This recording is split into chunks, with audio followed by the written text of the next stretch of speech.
কৃষ্ণ কথার উপর মধু পান করছি। সেজন্য আমাকে ক্ষুধা তৃষ্ণা কাতর করছে না। মধু এমন একটা জিনিস, এমন একটা শক্তিশালী দ্রব্য, শুধু মধু যদি আপনি পান করেন আর কিছু খাওয়ার প্রয়োজন হবে না, জলও লাগবে না, খাওয়ারও লাগবে না। খাঁটি মধু যদি আপনি পান করেন আর খাওয়া জল কিছু লাগবে না, আপনার মুখ কমল থেকে মানে মুখ পদ্ম থেকে এই স্ফুরিত পদ্ম মধু, কৃষ্ণ কথা রূপ মধু আমি পান করছি। তাতে আমার ক্ষুধা তৃষ্ণা কিছু নেই। হে গুরুদেব, আপনি কৃপা করে বিশদভাবে আপনি আমাকে এই কৃষ্ণ কথা শোনান।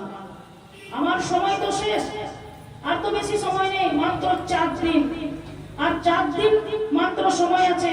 আপনি আমাকে পর্যাপ্ত রূপে কৃষ্ণ কথা মধু পান করান। পুনঃ পুনঃ প্রার্থনা।